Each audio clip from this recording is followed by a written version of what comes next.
Bonjour et bonsoir, comme je l'ai dit souvent, tout dépend de l'heure à laquelle vous êtes en train de nous suivre. Le message d'aujourd'hui est pour toi qui te laisse envahir par des pensées négatives malgré ta foi en Jésus-Christ. Rien ne marche dans ta vie depuis quelque temps malgré ta vie de sainteté. Il t'arrive donc de te poser des questions existentielles pour n'obtenir que de réponses superficielles. Je vais te parler d'un jeune adolescent qui a expérimenté la puissance manifeste de Dieu dans sa vie. Il se nomme David. Dès son jeune âge, David était un berger qui gardait les troupeaux de son père. Il était souvent absent de la maison. Avec le temps, tout le monde s'était mis à l'oublier. Il ne participait pas aux grandes réunions familiales, ni aux décisions importantes qui allaient être prises dans sa famille. Il ne se plaignait de rien du tout et aimait être berger. Quoiqu'absent de la maison, il ne chômait pas. Il passait tout son temps avec son Dieu. Il était chantre, il composait même des cantiques, ce que nous appelons les psaumes. Il avait des dizaines, voire des centaines de brebis à sa charge. Pour être un bon berger, David avait Dieu pour modèle. À ses yeux, l'Éternel Dieu était un berger et lui, sa brebis.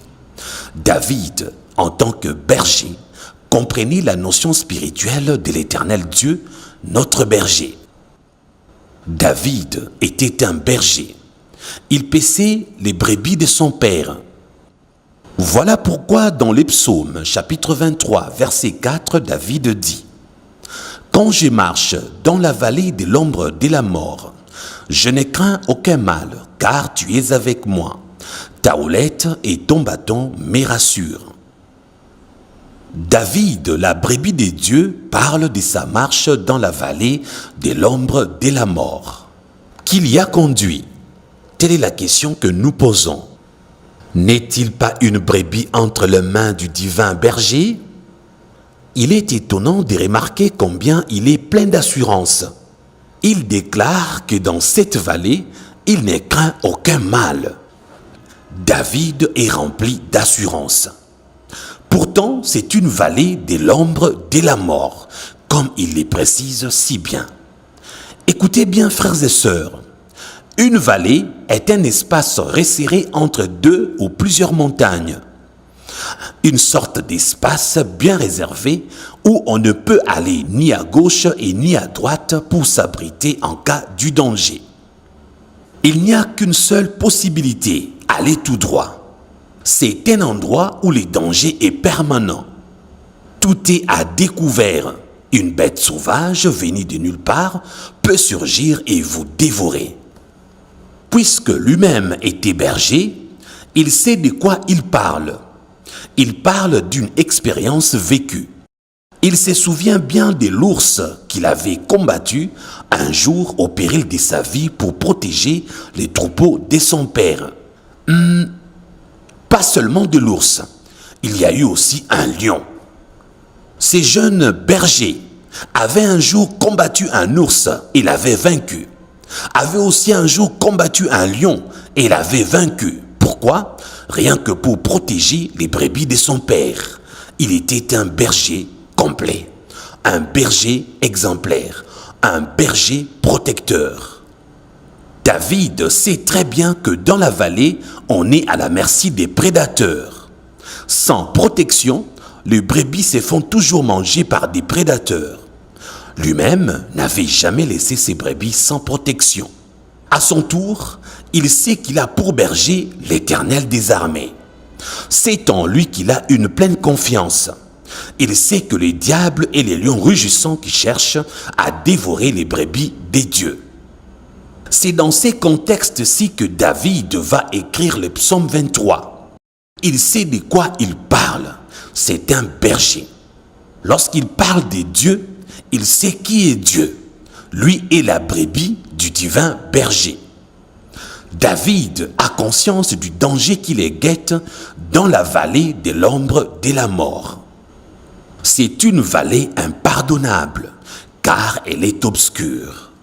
La vallée porte bien son nom, vallée de l'ombre de la mort. Juste pour rafraîchir votre mémoire, l'ombre est une obscurité relative que cause un corps opaque en interceptant la lumière. Notez bien, sans la présence d'un corps opaque, l'ombre ne peut pas exister. La vallée elle-même étant un espace vide entre deux ou plusieurs montagnes, elle ne peut avoir d'ombre que celle que lui donne le montagne. Parce que cet espace est couvert par la présence des montagnes à gauche et à droite. Les montagnes deviennent des obstacles qui empêchent la lumière d'atteindre la vallée. Lorsqu'il fait jour, les montagnes interceptent la lumière du soleil, mais on peut voir malgré l'ombre et trouver son passage. Mais lorsqu'il fait nuit, la faible lumière de la lune est interceptée par les montagnes et malheur à ceux qui sont dans la vallée. Tout est sombre et c'est avec facilité qu'on va se perdre ou s'égarer loin du berger. Frères et sœurs, dans mon illustration, ce que j'ai appelé montagne, David l'appelle la mort. Parce qu'il dit, lorsque je marche dans la vallée de l'ombre de la mort. David est dans une vallée, dans un espace, et il voit l'ombre. Il dit que c'est l'ombre de la mort. Poursuivons, vous allez comprendre. David dit la vallée de l'ombre de la mort. L'ombre appartient à l'objet opaque qui intercepte la lumière, pas vrai? Et dans la vallée, le seul objet opaque qui peut intercepter la lumière est la montagne, n'est-ce pas? Je pense que vous avez commencé à comprendre. Nous allons revenir pour parler de la montagne un peu plus tard. En relisant le verset 4, nous sommes encore frappés par l'assurance de David. Qu'est-ce qui lui donne tant d'assurance? Notez premièrement la présence de son maître, l'Éternel son berger.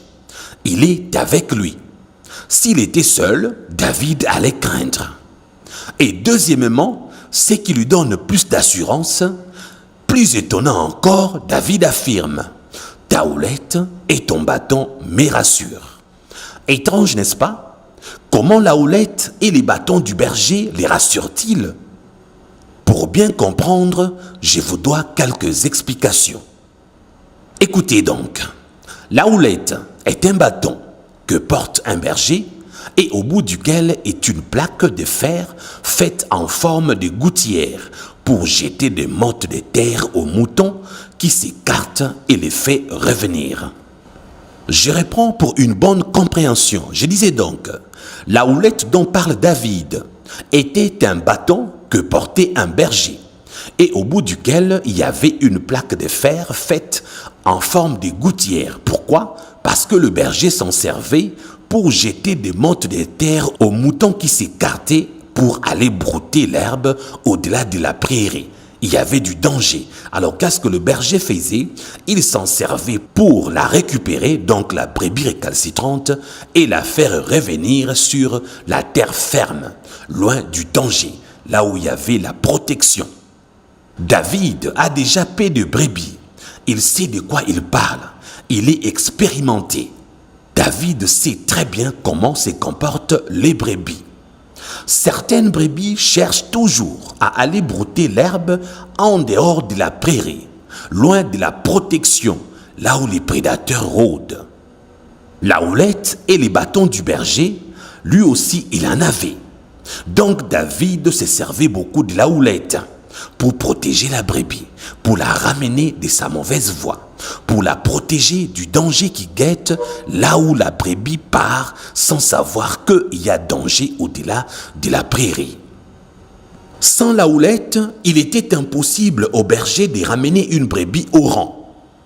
Voilà pourquoi David, lorsqu'il fait mention de la houlette dans ses psaumes, plus précisément dans le psaume 23, David s'est dit « Je suis une brebis, s'il m'arrive de m'égarer, s'il m'arrive de m'écarter de la prairie, s'il m'arrive de m'écarter près de l'herbe verte, s'il m'arrive d'aller au-delà de la prairie, là où il y a le danger, là où les lions rugissants rôdent pour dévorer, je sais une chose, mon berger, les divins bergers, les maîtres suprêmes, le berger par excellence, ne me laissera pas parce qu'il a une houlette. Il me ramènera sur le droit chemin. Voici donc l'assurance de David. Parce que, 1. La houlette est un rappel du danger. Voilà. Et 2. La houlette ramène dans la direction. Avec la houlette, on a un rappel. Les rappels de quoi? Du danger. David s'est dit, je suis un berger. Lorsqu'une brebis s'écarte, une brebis qui pense qu'au-delà de la prairie, l'herbe verte est belle à voir. Peut-être que cette herbe-là a un autre goût. Il faut que j'aille et que j'y goûte. David sait. Pourquoi? Parce qu'un jour, il y a eu certainement de ces brebis qui avaient essayé d'aller au-delà. Et ces brebis s'étaient retrouvées en danger. Il y avait un ours qui rôdait. L'ours a essayé de venir saisir le brebis. Ou alors la brebis qui s'était égarée pour la dévorer. David était venu à la rescousse. Il s'est battu contre l'ours. Il l'a tué et il a protégé la brebis.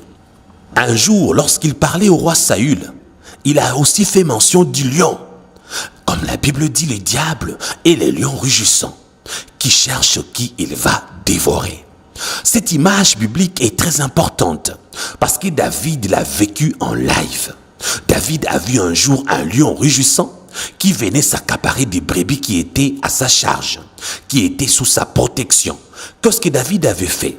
Il avait tué le lion rugissant qui cherchait à dévorer ses brebis. Le lion rugissant, c'est un voleur. Le voleur de brebis qui était à la charge de David de berger. Et si nous pouvons comprendre aussi que nous aussi nous sommes de brebis des dieux. Et Jésus est le divin berger. Qu'est-ce que Satan fait? Il rôde pour venir nous dévorer. Qu'est-ce que Jésus fait? Il a une houlette. Il va nous arracher du danger. Il nous fera le rappel. Les rappels du danger. Qu'est-ce qu'il fera d'autre? Il nous ramènera sur la direction du salut. Comme David l'a si bien dit, le berger n'avait pas que la houlette. Il avait aussi le bâton. Bien-aimés frères et sœurs, retenez donc. Les bâtons, les bergers s'en servaient pour punir la brebis récalcitrante. Les bâtons du berger, c'était la correction. Voilà pourquoi dans Hébreux 12, verset 6, la Bible dit « Car le Seigneur châtie celui qu'il aime, et il frappe de la verge tous ceux qu'il reconnaît pour ses fils. » Alléluia. Donc, le Seigneur Jésus-Christ, les divins bergers, il châtie celui qu'il aime. Il châtie celle qu'il aime. Il le frappe, ou il la frappe de la verge, donc du bâton, parce que il te reconnaît comme son fils, il te reconnaît comme sa fille. Alors ma sœur, lorsque tu t'éloignes du chemin, lorsque tu t'égares de la vraie voie, lorsque tu t'éloignes de la sainteté, lorsque tu t'éloignes de la purification et de la sanctification, lorsque tu vis dans le péché, le divin maître qui t'aime, il ne va pas te laisser t'égarer. Qu'est-ce qu'il va faire? Il va utiliser sa houlette pour te ramener sur le droit chemin. Il va te rappeler que tu es sur le mauvais chemin. Par l'entremise de nous, les serviteurs de Dieu, lorsque nous prêchons contre le péché, lorsque nous péchons contre la dépravation de mœurs, lorsque nous prêchons contre le péché que tu es en train de commettre, contre ta fornication, contre le vol, contre l'assassinat que tu fais derrière les avortements, contre l'impudicité, contre tout le péché que commettent les hommes, lorsque nous le faisons, parce que Jésus-Christ nous demande de le faire, nous le faisons en guise de houlette. Nous rappelons aux chrétiens la vraie marche, nous rappelons aux chrétiens le vrai chemin de revenir, parce que la Bible dit Jésus-Christ est le chemin, la vérité et la vie. C'est mon devoir de vous prêcher contre le péché, c'est mon devoir de crier sur vous pour que vous puissiez revenir sur le droit chemin, parce que le divin berger, l'Éternel désarmé par l'entremise de son fils Jésus-Christ, ici, comme David l'a écrit, Jésus-Christ est le divin berger. David avait la notion du divin berger. Il a dit: lorsque je marcherai dans la vallée de l'ombre de la mort, je ne craindrai aucun mal, je n'aurai pas peur, parce que l'Éternel des armées, qui est le divin berger, sa houlette et son bâton me rassurent. David voulait dire par là que la houlette de Dieu, oui, Dieu ne me laissera pas me perdre, oui, Dieu me rappellera toujours, Dieu me parlera toujours, Dieu m'enseignera toujours, Dieu me fera comprendre que je suis sur le mauvais chemin. Lorsque Dieu le fera, si je ne comprends pas, si je fais la tête, si je me rébelle, alors il va utiliser un bâton pour me frapper. Il va me corriger parce qu'il m'aime. Je sentirai la douleur du fouet, mais il le fera avec amour. Je sentirai la douleur du fouet, mais il le fera parce qu'il veut que je revienne sur le droit chemin. C'est ça la révélation du psaume 23. Oui, l'Éternel est mon berger. Je ne manquerai de rien. Alléluia. Frères et sœurs, j'ai toujours dit dans ma vie que je n'attribuerai jamais mes défaites ou mes échecs à Satan. Parce que si j'échoue dans quelque chose, maybe because God, my father, lorsqu'il remarque, il voit que je suis sur un mauvais chemin, il s'est dit: Christian, tu vas aller en enfer. Si je te laisse sur cette voie, tu iras en enfer. Qu'est-ce que Dieu fait? Il va intervenir et empêcher le projet d'aller de l'avant, empêcher les projets d'aboutir, parce que Dieu sait, mon frère, peut-être que si tu gagnes au DV, visa américain, lorsque tu iras aux États-Unis, lorsque tu seras dans un pays développé, Dieu sait que tu vas perdre la foi. Dieu sait que tu deviendras charnel. Dieu sait que la beauté des États-Unis va t'égarer.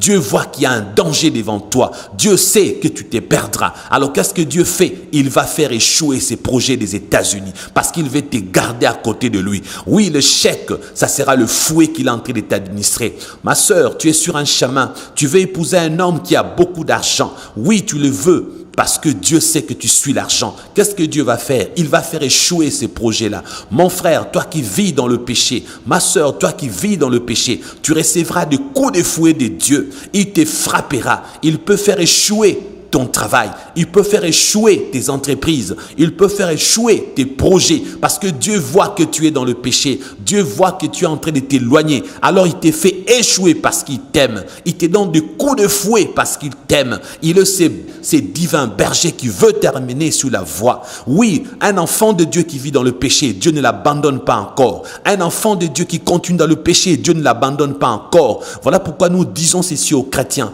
lorsque tu vis dans le péché, sache que ta relation avec Dieu continue. Tu es encore chrétien, tu es encore enfant de Dieu, mais tu perds la communion. La communion, tu la perds lorsque tu pêches. Un mensonge, l'orgueil, n'importe quel péché, parce que le petit péché n'existe pas.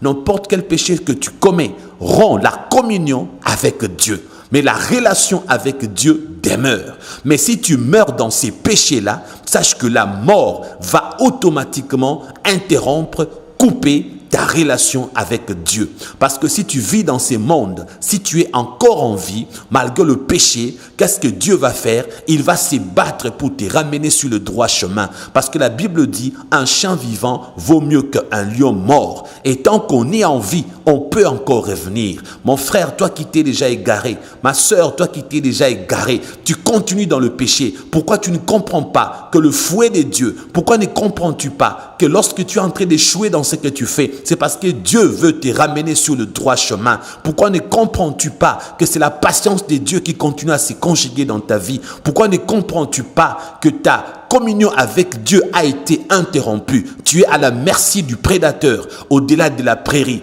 Tu es à la merci du lion rugissant. Il risque de te dévorer, mais Dieu ne veut pas qu'il te dévore. Voilà pourquoi Dieu continue à utiliser sa houlette pour te ramener sur le chemin. La houlette de Dieu, c'est l'évangile. La houlette de Dieu, c'est sa parole. La houlette de Dieu, c'est son interpellation. La houlette de Dieu, c'est lorsque nous les prédicateurs, nous prêchons. La houlette de Dieu, c'est lorsque Dieu continue à te parler pour te ramener sur le droit chemin. Oui, Dieu est patient. Il est riche en bonté, riche en miséricorde, lent à la colère. Mais sachez une chose, il n'est pas seulement un Dieu d'amour, il est aussi un Dieu de justice. Lorsque le Dieu d'amour continue à vouloir que tu reviennes, si tu ne reviens pas et que tu meurs dans ton péché, le Seigneur te laissera dévorer par les lions rugissants. En ces moments-là, il va t'envoyer dans le séjour de mort. Après le jugement dernier, tu vas goûter à l'étang de feu. C'est le Dieu de justice qui t'enverra dans le feu. Beaucoup de gens disent que Dieu est un Dieu d'amour. Il est impossible à Dieu d'envoyer quelqu'un dans le feu. C'est faux. Il se trompe.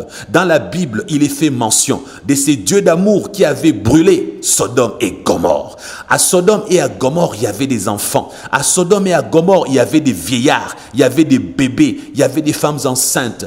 Un bébé qui est innocent aux yeux des hommes parce qu'il ne connaît pas encore le mal. Mais Dieu avait tué tout le monde par le feu. Souvenez-vous aussi du déluge. Il y avait des bébés et des femmes enceintes. Mais le Dieu de justice avait détruit le monde de l'époque. À l'époque de Noé, Dieu a fait tomber la pluie et il a tué tout le monde. Parce que le péché des hommes était monté à lui. Parce que le péché de l'homme avait poussé Dieu à regretter, à se repentir d'avoir créé l'homme. N'est-ce pas que vous vous en souvenez? Vous qui pensez que le Dieu d'amour ne vous enverra pas en enfer, vous êtes en train de vous tromper.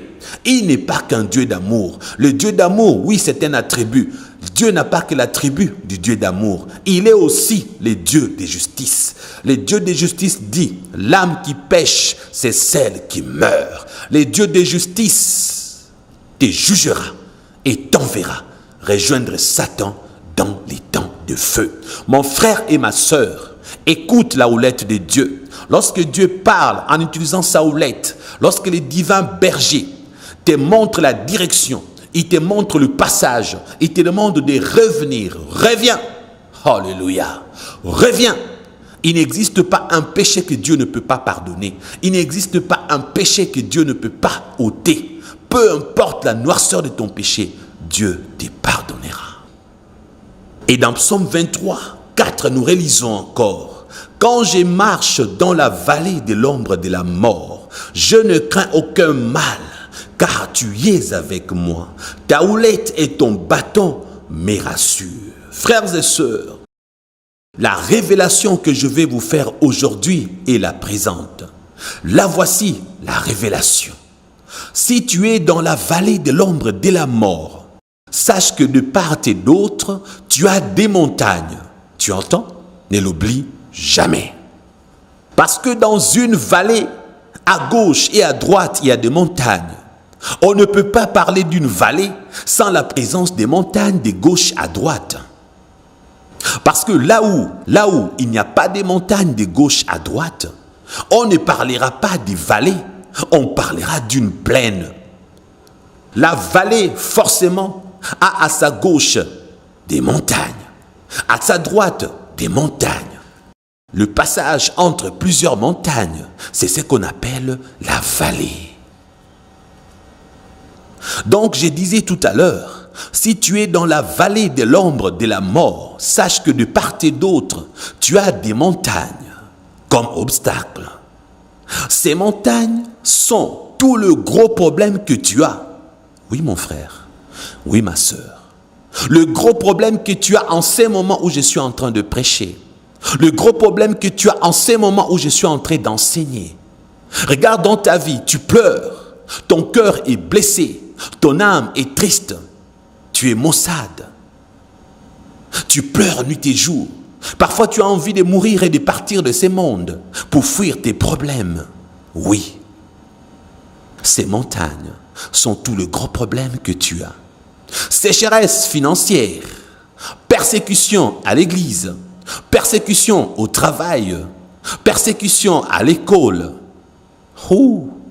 manque de boulot, célibat prolongé. Alléluia. Dieu regarde. Mari ou femme de nuit, pauvreté, manque d'argent, manque d'habits, tu pleures, manque d'enfants. 7 ans de mariage sans enfants, 10 ans de mariage sans enfants, 20 ans de chômage, bref, tout ce que tu as comme problème. Ce sont des montagnes La vallée que tu traverses est devenue la vallée de l'ombre de la mort parce que tous tes problèmes sont des montagnes. Et ces montagnes-là produisent l'ombre. Tu es en train de marcher dans cette vallée avec l'ombre qui te couvre. Une sorte d'obscurantisme obstrué t'empêche de voir où tu te diriges. Une sorte d'ombre crée l'obscurité, crée le ténèbre. Voilà pourquoi tu ne comprends plus rien. Voilà pourquoi tu te poses de multiples questions sans avoir de réponses. Voilà pourquoi tu te demandes comment faire. Et David dit, lorsque je marcherai dans la vallée de l'ombre de la mort, alléluia, j'ai la houlette de Dieu. David veut dire par là que si je ne vois rien, je ne vois que du ténèbre, c'est sombre, je ne sais pas comment marcher, je ne sais pas comment me diriger, je ne sais pas comment m'en sortir. David dit, ta houlette, alléluia, me rassure. Ta houlette, Dieu, me rassure. Parce que dans mes problèmes, malgré l'abondance de mes problèmes, je ne manquerai jamais la parole de Dieu. Je ne manquerai jamais la Bible. Je ne manquerai jamais les directives divines. Peu importe la noirceur de mes problèmes, peu importe l'obscurité de ma vie. Oui, la parole de Dieu sera toujours là. Dieu me parlera toujours de comment faire, de comment m'en sortir. Mon frère et ma sœur, si tu penses que Dieu t'a abandonné, alors que maintenant tu te poses des questions, tu as l'impression que Dieu garde silence, tu n'entends plus la voix de Dieu. Non, tu te trompes. Si tu penses que Dieu t'a abandonné, tu te trompes. Tu ne vis pas dans le péché, tu es saint, tu te sanctifies, tu te purifies, tu dis je suis vierge. Mais comment Dieu m'a donné un mariage où je n'arrive pas à faire d'enfant? Moi qui me suis réservé vierge jusqu'au mariage, aujourd'hui je suis marié, je n'arrive pas à procréer. Ma sœur, tu es triste. Oui, les montagnes se sont formées devant toi. Tu as l'ombre qui t'empêche de voir où tu es en train de partir. Tu te poses des questions. Je suis saint, je vis dans la sanctification. Pourquoi je n'ai pas de boulot? Les païens sont en train de réussir. Ceux qui ont fait des avortements, lorsqu'elles se marient, arrivent quand même à concevoir. Elles portent des grossesses. Mais moi, je me suis réservé. Moi, la Vierge, je me suis marié, je n'ai pas d'enfant. Oui, garçon, toi aussi tu te plains que je me suis réservé pour beaucoup de choses. Je n'ai pas touché aux fétiches. Je suis fidèle, j'ai mes diplômes. Que ce qui ne marche pas. Aujourd'hui, Dieu te dit, tu n'es pas seul. Tu as sa houlette, tu as la Bible, tu as la parole de Dieu. Oui, Dieu te parle nuit et jour. Je ne te mens pas, je ne te trompe pas. Il est dit dans la Bible, Dieu parle toujours, tantôt d'une manière, tantôt d'une autre, mais c'est nous qui ne faisons pas attention. Oui, mon frère, Dieu te parle, Dieu continue à te parler. Lorsque tu pries, fais la prière de David. Oh Dieu, crée en moi un cœur pur, renouvelle en moi un esprit bien disposé. Bien des fois, c'est parce que nos cœurs ne sont pas purs. Bien des fois, parce que nos esprits ne sont pas disposés. Demande à Dieu de créer en toi un cœur pur. Parce que la Bible dit, nous branchons tous de plusieurs manières. La Bible dit, si tu dis que tu ne pêches pas, tu rends Dieu menteur. Dieu ne ment pas. Tous ont péché et sont privés de la gloire de Dieu. Tu ne mérites rien, tu n'as droit à rien, parce que la Bible dit aussi, le salaire du péché, c'est la mort, mais les dons gratuits de Dieu, c'est la vie éternelle. Tout ce que Dieu te donne, c'est gratuit. Ne t'estime pas très spirituel, ne t'estime pas trop saint. Ne pense pas parce que tu es vierge que Dieu doit forcément te donner des enfants. Ne pense pas parce qu'à ton enfance que tu as beaucoup prié, que tu as droit de reçu dans ta vie. Tout est grâce. Ta sainteté, ta pureté devant Dieu n'est qu'un habit souillé, n'est qu'un habit sale. Si tu es sainte, si tu es saint, si tu es pur, sois-le en Jésus-Christ. Alors, sois humble. Arrête de condamner Dieu. Arrête de dire que Dieu est injuste. Je n'ai pas péché. Moi, je suis bon. Je me comporte bien. Pourquoi Dieu ne me bénit pas? Voilà pourquoi beaucoup de gens se sont égarés de Dieu. Ils sont partis voir Satan. Ils sont partis toucher des fétiches parce qu'ils ont pensé que Dieu était injuste. Ils ont cru qu'ils étaient justes à leurs propres yeux. Ils ont pensé qu'à cause de leur bonne conduite, ils avaient droit à la faveur divine. Ils n'ont rien compris. Le don gratuit de Dieu c'est la vie éternelle. Même si tu es sainte, même si tu ne voles pas, même si tu ne triches pas, il n'y a pas un salaire pour ta sainteté, car la vie éternelle n'est pas un salaire, c'est un don gratuit que Dieu donne à ses enfants. Dis Amen. La vallée que tu traverses est devenue la vallée de l'ombre de la mort parce que tous tes problèmes sont des montagnes. Et ce sont ces problèmes qui obscurcissent ta vallée, comme je l'ai dit tout à l'heure. Ce sont ces montagnes qui créent l'ombre. Ces montagnes ont été placées là par le prédateur. Les lions rugissants qui cherchent à te dévorer a besoin de l'obscurité, a besoin du ténèbre. Il n'a pas besoin de lumière. Parce que l'ennemi Satan représente les ténèbres. Notre Dieu représente la lumière. Le diable a besoin de l'obscurité pour pouvoir t'atteindre. Le diable a besoin de créer l'obscurité pour t'aveugler. Le diable a besoin que tu sois dans la confusion pour t'achever. Ne laisse pas le diable t'achever. Ne laisse pas le diable créer en toi le doute. Ne laisse pas le diable t'obscurcir par le doute, par l'incrédulité.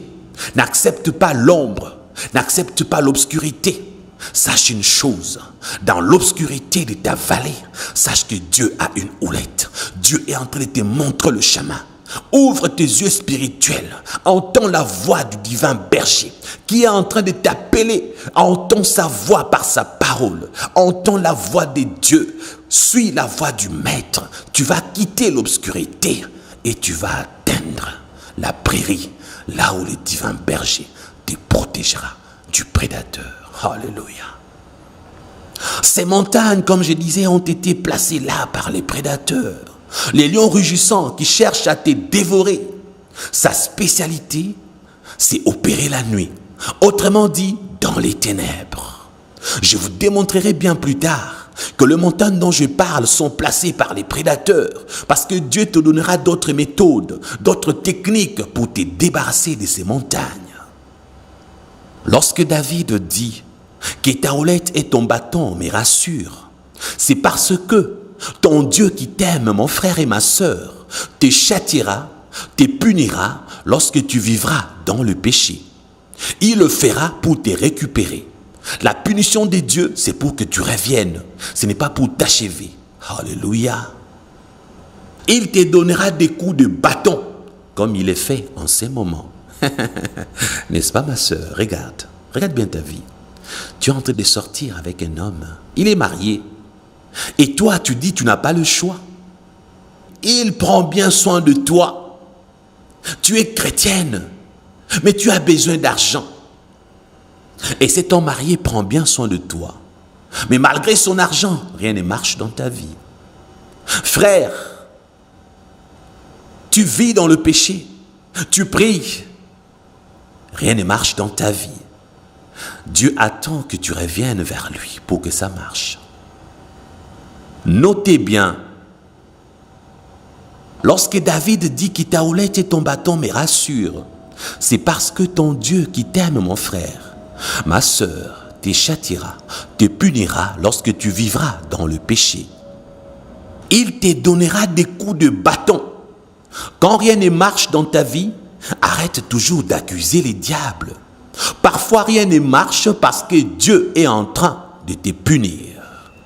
Dieu est en train de te corriger et ce n'est pas Satan. Oui, frère.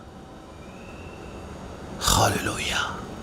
Notez bien, demander pardon à Dieu ne l'empêchera pas de te corriger avec son fouet. Beaucoup de chrétiens pensent que lorsqu'ils ont péché, il suffit de demander pardon à Dieu pour que tout marche, pour que tout soit comme avant. Regardez David. Il a tué un homme, il a pris sa femme, la femme est tombée enceinte. Dieu s'est fâché, lui a fait comprendre son péché. David a commencé à prier pour que l'enfant soit guéri par Dieu. Mais qu'est-ce que Dieu a fait? Dieu a laissé l'enfant mourir. Alléluia. Dieu, lorsque tu te répands, il ne fera pas forcément ce que tu entends qu'il fasse. Il ne va pas t'aider à réparer tes fautes. Il ne va pas forcément réparer tes erreurs. Exemple, Tu es sorti avec un homme, tu as couché avec. Tu t'es rendu compte que c'était un péché. Lorsque tu demandes pardon à Dieu, Dieu te pardonne. Mais si cet homme-là avait les sida et que tu as attrapé les sida, oh, ma sœur, sache que Dieu ne va pas forcément te guérir. Le pardon de Dieu, tu l'auras. Mais le fouet de Dieu, il est souverain. S'il veut te fouetter, il va te fouetter. Dieu va dire, je te pardonne, mais tu mourras de ces sida. Alors on ne m'appelle pas pasteur Christian, viens prier pour ma guérison. Je ne viendrai pas prier pour ta guérison. Je viendrai prier pour le salut de ton âme. Et j'attendrai que tu meurs pour qu'on t'enterre. Et je glorifierai Dieu, car ton âme est sauvée. Alléluia. Oui, ma sœur, tu as forniqué, Dieu t'a pardonné, tu es tombée enceinte. Dieu ne va pas t'aider à faire un avortement. Dieu ne va pas tuer l'enfant qui est dans ton ventre. Il va laisser cet enfant naître. Dieu n'est pas là pour réparer nos fautes. Dieu n'est pas là pour nous pardonner et nous empêcher de subir les conséquences de nos péchés. Dieu note pas toujours les conséquences de nos péchés. Il frappe, il corrige parce qu'il nous aime. Alléluia. Je sais que ce genre d'évangile, vous n'aimez pas ça. Si vous voulez zapper ces messages, vous pouvez zapper.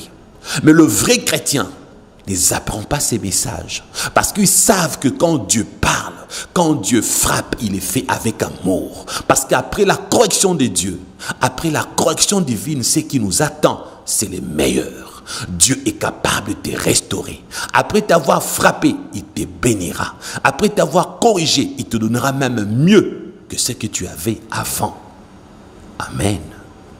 Dieu frappe le plus souvent pour nous ramener sur le droit chemin. La Bible dit clairement dans 1 Corinthiens chapitre 11, verset 32, « Mais quand nous sommes jugés, nous sommes châtiés par le Seigneur, afin que nous ne soyons pas condamnés avec le monde. » Vous avez entendu, mes frères et sœurs? Quand nous sommes jugés, nous sommes châtiés par le Seigneur, afin que nous ne soyons pas condamnés avec le monde. Dieu nous châtie pour nous récupérer. Dieu nous châtie pour empêcher les diables de nous avoir en enfer. Si c'est Dieu qui te châtie, tu peux beaucoup dire les amens pendant les prédications pompeuses. Tu peux dire des amens pendant les bénédictions prononcées par les hommes de Dieu dans les églises. Tu peux dire les amens pendant les prédications pompeuses des bénédictions dans ton église, mais rien ne marchera. Tu peux beau donner des sémences aux hommes de Dieu, mais rien ne changera. Personne ne peut enlever la punition divine, parce que la punition divine a pour but de nous sauver. Si Dieu veut que tu souffres, oui, c'est le brisement. Il est en train de te briser. Il prévoit que tu manques à manger. Il prévoit que tu échoues cette année à l'école. Il prévoit que ça ne marche pas dans les domaines X ou Y. Il prévoit ta souffrance pour que tu sois brisé, pour que tu deviennes humble. Parce que l'humilité précède la gloire. Cela veut dire qu'on ne peut pas atteindre la gloire sans être humble. Avant d'avoir la gloire, il faut d'abord être humble. On ne peut pas passer par la gloire sans l'humilité. L'humilité précède la gloire. Pas de gloire sans humilité. Alors, il faut le brisement. Alléluia. Et la souffrance est utilisée pour ton brisement. Parce que la punition ne fait jamais du bien. Ça produit la douleur, la peine et la souffrance. Frères et sœurs, j'ai aussi une autre bonne nouvelle. Tu peux éviter les châtiments des dieux. Pasteur Christian, comment donc? En te jugeant toi-même, comme le dit 1 Corinthiens, chapitre 11, verset 31. Je répète, tu peux éviter les châtiments des dieux. Comment donc? En te jugeant toi-même, comme le dit 1 Corinthiens, chapitre 11, verset 31. Je vais lire pour nous. La Bible dit, si nous nous jugeons nous-mêmes, nous ne serions pas jugés. Alléluia. Si nous nous jugeons nous-mêmes, nous ne serions pas jugés. Beaucoup de chrétiens ne se jugent pas et ne se jugent jamais. Beaucoup de chrétiens ne font pas la rétrospection de leur vie, de leur comportement, de leur conduite. Souvenez-vous donc, tout à l'heure, nous avons lu 1 Corinthiens 11, 32 qui disait, « Mais quand nous sommes jugés, vous écoutez, le châtiment ne vient jamais sans le jugement. Donc, pendant que tu vis sur terre, lorsque tu te comportes mal, mon frère, lorsque tu te comportes mal, ma sœur, Dieu est en train de voir. Voilà pourquoi il est dit, quand nous sommes jugés, pendant qu'on est en vie, Dieu juge tes actions. Alors il se rend compte que tu es perdu, tu seras en enfer. Il s'est dit, non, il faut que je le sauve. Qu'est-ce qu'il fait? Il vient te châtier, il vient te punir pour que tu souffres et que tu reviennes vers lui. Et le verset, je relis encore pour vous. Mais quand nous sommes jugés, nous sommes châtiés par le Seigneur. Alléluia. Afin que nous ne soyons pas condamnés avec le monde. Le précédent verset, donc le verset 31 qui vient avant le verset 32, nous dit ceci. Si nous nous jugeons nous-mêmes, nous ne serions pas jugés. D'ailleurs, c'est le verset qui vient avant le verset 32. Tu ne veux pas être jugé? Juge-toi toi-même. Tu ne veux pas être jugé? Regarde ta propre vie. Juge-toi toi-même. Qu'est-ce que tu fais de mal? Commence à te corriger. Prends des décisions d'abandonner. Choisis la sainteté. Ma sœur, arrête de coucher avec cet homme. Mon frère, arrête de coucher avec le fille.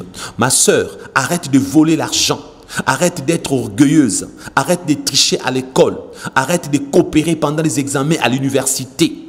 Arrête avec la vie du péché. Si tu te juges, alors Dieu ne te jugera pas. Il ne te châtiera pas. Mais si tu ne te juges pas, Dieu te jugera et te châtiera, te punira. Beaucoup de gens, au lieu de se juger, préfèrent se justifier. Ma sœur, tu as toujours raison. Mon frère, toi, tu as toujours des explications. Vous savez, c'était parce que...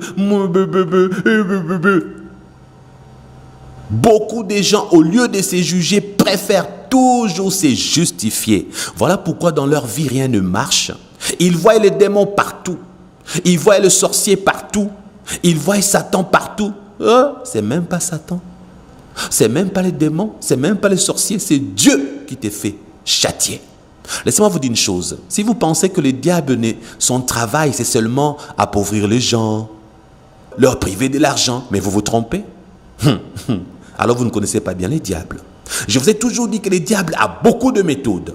La méthode du diable consiste à faire souffrir, comme je vous ai prêché. Il donne des pouvoirs à ses serviteurs, les satanistes, pour vous faire souffrir avec la sorcellerie, vous empêcher de vous marier, vous empêcher d'aller loin dans la vie. Mais le diable aussi, qu'est-ce qu'il fait? Vous allez être surpris aujourd'hui. Je sais que vous serez surpris pour ce que je vais dire tout à l'heure. Je sais que vous serez surpris d'entendre ce que je vais dire tout de suite. Il arrive que Satan change de méthode. De faire comment? Le diable regarde et se dit, mais tiens, toi, pour que tu ailles en enfer, il ne faut pas que tu souffres. Qu'est-ce qu'il fait? Il va te faciliter l'existence. Il te donnera un bon emploi. Il va faire de sorte que tu gagnes au DV, que tu ailles aux États-Unis.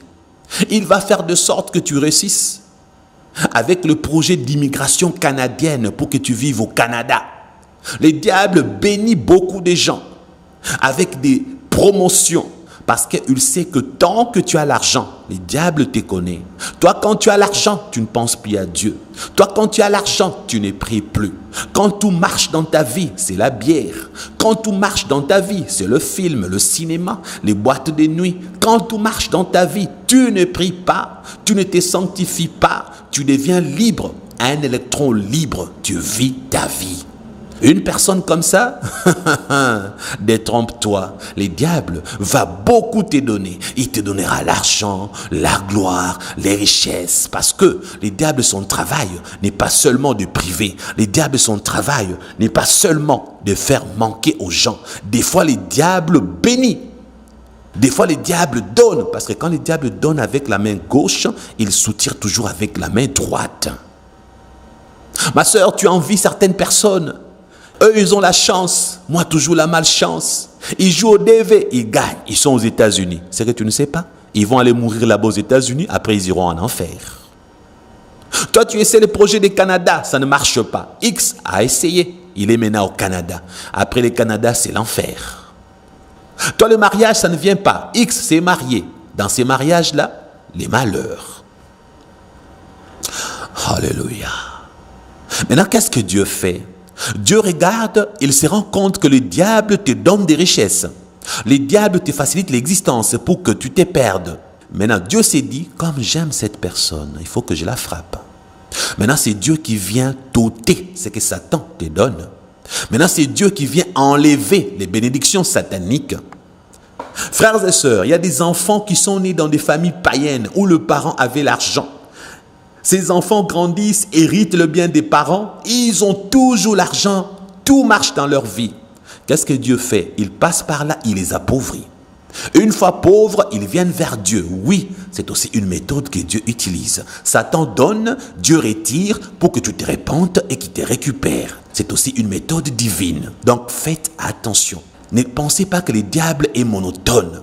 Ne croyez pas que le diable ne donne pas de richesses pour vous empêcher d'être sauvé. Son travail n'est pas seulement de priver, mais aussi de donner. Qu'est-ce qu'il a dit à Jésus? Adore-moi, tout ceci m'a été donné, je te le donnerai. Qu'est-ce que le diable fait aux satanistes? Puisqu'ils servent Satan, il leur donne des richesses, il leur donne de l'argent. Je vais vous dire une chose. Aujourd'hui, lorsqu'on dit prions pour le Congo, ça ne marche pas. La crise, nous sommes affamés, pas d'emploi, nous ne mangeons pas, pas de route, patati et patata, prions, alléluia, prions. Moi, je vais vous faire réfléchir. Les Indiens, puisque je suis resté longtemps dans leur pays, je suis encore là, ce sont des satanistes maudits qui dirigent l'Inde comme premier ministre. Un sataniste avéré. Les Indiens ne se cachent pas. Ils sont là avec des autels de leurs dieux, dans leur maison, dans leur voiture, à l'extérieur, à l'intérieur. Ils s'affichent comme occultistes. Ils s'affichent comme idolâtres. Ils ne se cachent même pas. Ce sont des satanistes. Mais regardez, l'Inde vient de détrôner la France.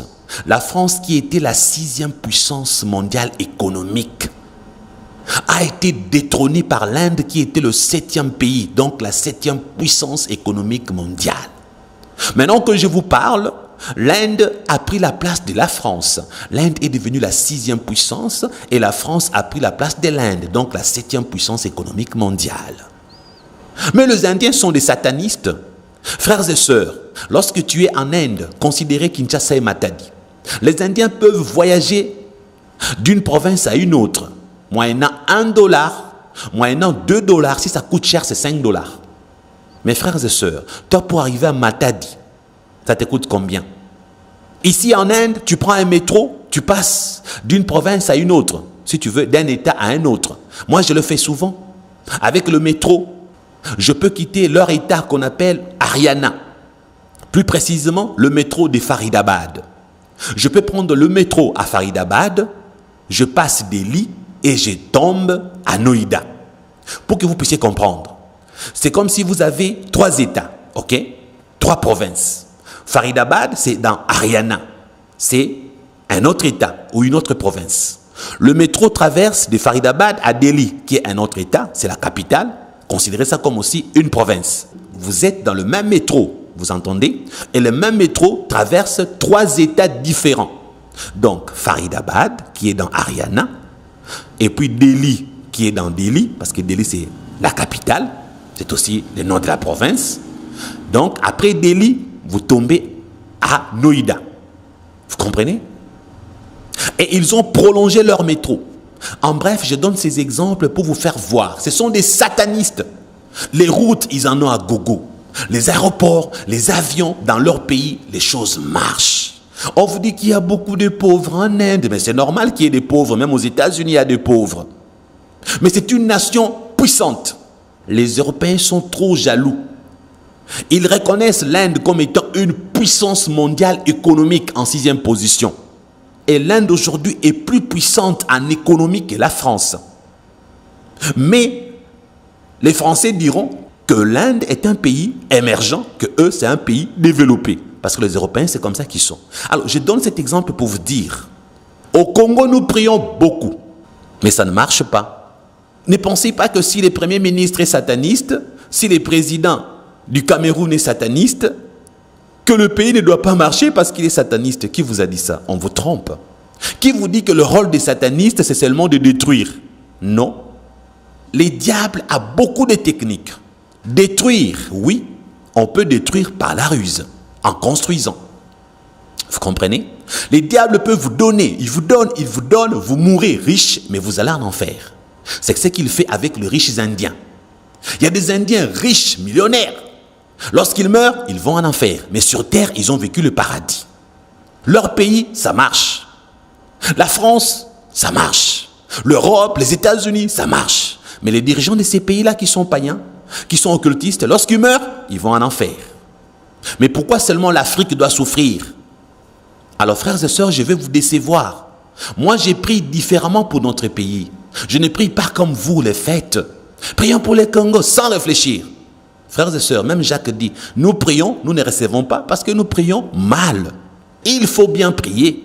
Qu'est-ce que tu dis dans ta prière? Touche le cœur du président, touche le cœur du ministre. Il faut que ça marche dans mon pays. Non. Le changement de mentalité est la première chose qui doit s'opérer au Congo. Le changement de la mentalité, c'est la première victoire au Congo. Le jour où les mentalités vont changer, il y aura le développement. Laissez-moi vous dire une chose. Lorsque les satanistes vont chez Satan, si un sataniste américain arrive chez Satan, par exemple Albert Einstein, il me dit souvent que je prononce mal son nom. Bon, Einstein, bon, vous le connaissez. Lorsqu'il arrive chez Satan, il est scientifique, il est savant, il crée des choses, il s'est dit, bon Satan, je suis en train de fabriquer une bombe, mais je n'arrive pas à arriver au bout. Donne-moi l'intelligence. Le diable maintenant lui donne l'intelligence. Pour finir ta bombe, prends ceci, prends cela, mélange. Un autre savant, il est américain, il est blanc, il part chez Satan. Écoute, moi j'aimerais inventer le métro, moi j'aimerais inventer les trains. L'autre dit, je veux inventer l'avion. Avec l'intelligence que Dieu lui a donnée, quand il se sent limité, il part chez Satan. Satan lui ajoute un peu de connaissances. Voilà pourquoi les satanistes vous disent que dans le monde de Satan, il y a des endroits où on fabrique des choses technologiques. Donc si vous comprenez par là, il y a des satanistes qui vont chez Satan pour avoir l'intelligence de construire, de bâtir. Vous comprenez? Mais lorsque un sataniste africain va chez Satan, son travail c'est quoi? Non Satan, j'aimerais tuer toute ma famille. Non Satan, mon voisin là, il se prend pour qui? J'ai besoin de l'assassiner. C'est ça. Lorsqu'il va chez Satan, il veut le pouvoir, dominer. C'est le cœur de la personne qui l'empêche d'aller de l'avant. Donc quand tu pars chez Satan avec un cœur mauvais, tu deviendras très mauvais. Si tu pars chez Satan avec un cœur responsable, tu vas chercher à être un sataniste savant, un sataniste constructeur. Voilà pourquoi en Inde, nous avons des satanistes constructeurs. Des Indiens satanistes qui sont là pour construire leur route. Des Indiens satanistes qui sont là pour bâtir leur pays. Des Indiens satanistes qui sont là pour que leur pays aille de l'avant. Ils préfèrent vivre le paradis sur terre, aller griller en enfer. Au moins, ils auront vécu un semblant de paradis sur terre, même s'ils vont passer leur éternité en enfer. Il y en a qui sont conscients qu'ils iront en enfer. Oui, je vous l'informe. Il y a un sataniste qui nous l'a dit. Qu'il y a des satanistes qui sont conscients que l'enfer les attend. Alors, qu'est-ce qu'ils disent? Satan leur dit, écoutez, amusez-vous. Vous êtes conscient que vous irez en enfer. Oui, je vous dis la vérité. Un sataniste nous l'a dit, que lorsqu'il était de l'autre côté, lui, il n'était pas d'accord. Il a dit, il a parlé un jour avec une sataniste qui lui a expliqué qu'à vrai dire, ils vivent dans l'abondance, dans l'opulence, dans la joie parce qu'ils savent que le jour où Jésus reviendra après le jugement dernier, c'est l'enfer qui les attend. Alors cet homme dira, il était sataniste, maintenant il est chrétien, il est serviteur de Dieu. Il a dit non, moi je n'aimerais pas subir le sort de l'enfer. Il faut que je me sauve de cet endroit. Il a cherché le salut parce qu'il a refusé d'être riche, de vivre dans l'opulence, dans l'abondance pour demain aller en enfer. Frères et sœurs, dans les pays développés, il y a des satanistes qui construisent leur pays. Et si vous pensez qu'au Congo, ça ne marche pas à cause des magiciens, à cause des sorciers, à cause des satanistes, vous vous trompez. Ça ne marche pas à cause du mauvais cœur de l'homme, à cause du mauvais cœur des Africains, des Congolais en particulier. Commençons par le changement de mentalité. Commençons par l'amour du prochain. Alléluia. Je ferme la parenthèse que j'avais ouverte sans vous signaler. Frères et sœurs, lorsque Dieu te châtie, tout ce qu'il attend de toi, c'est la repentance, frères et sœurs. Tout ce que Dieu attend de toi lorsqu'il te châtie, lorsqu'il te punit, c'est la repentance. Répands-toi. Arrête de te justifier. Arrête de t'expliquer. Répands-toi. N'aie pas honte. Cherche un homme de Dieu. Avoue tes péchés. Demande qu'il prie pour toi et Dieu te fera miséricorde. J'aimerais établir une différence entre David et le prophète Ésaïe. Par rapport à quoi? La différence que je veux établir, c'est la notion des montagnes, la notion de l'obstacle. David parle de la vallée de l'ombre de la mort. Si c'est une vallée de l'ombre de la mort, d'où vient l'ombre? Je vous ai expliqué. On ne peut pas avoir l'ombre dans la vallée sans la présence des montagnes dans les environs. Donc, le sous-entendu dont David ne vous parle pas, c'est la présence des montagnes. Et David, néanmoins, a trouvé la solution. Il a dit, l'Éternel est mon berger. Lorsque je marche dans la vallée de l'ombre de la mort, je ne crains aucun mal, car ta houlette et ton bâton me rassurent. David s'attend à quoi? Il s'attend à la délivrance divine. Il s'attend à l'intervention divine pour l'aider dans sa vallée de l'ombre de la mort. Pour que Dieu intervienne, que Dieu tue les lions rugissants, comme lui-même l'avait fait un jour. Il avait tué le lion pour épargner le brebis. David veut que Dieu intervienne dans sa vallée de l'ombre de la mort. C'est ce que David nous enseigne dans le psaume 23. L'intervention divine par sa houlette, donc sa parole, son bâton, donc le fouet, la correction. Frère, tu veux que Dieu intervienne dans ta vie? Accepte la parole que je te prêche en ces moments. Tu veux que Dieu intervienne et qu'il te donne la solution pour tous tes problèmes? Accepte la houlette de Dieu, donc la parole qu'on te prêche en ces moments. Tu veux que Dieu agisse? Accepte le bâton de Dieu, donc la punition que Dieu a eu à te donner. Tout ce qui ne marche pas en ce moment dans ta vie, n'attribue pas cela à Satan. Viens, réponds-toi, s'il te plaît. Viens, appelle-moi, je vais prier avec toi et pour toi. Reconnais tes péchés. Nous allons prier et demander l'intervention divine. Parce que David l'a dit, pas d'intervention divine sans houlette et sans bâton. Dieu, aujourd'hui, il utilise la houlette et les bâtons pour intervenir dans ta vie. Il a besoin de ta repentance. Prochainement, quand je vais revenir, je vous donnerai la différence qu'il y a entre la notion des montagnes pour l'intervention divine chez David dans sa vallée de l'ombre de la mort, ainsi que chez le prophète Ésaïe, lorsqu'il y aura des montagnes dans les contextes où Dieu parlera à son peuple. Que Dieu vous bénisse. À la fois prochaine.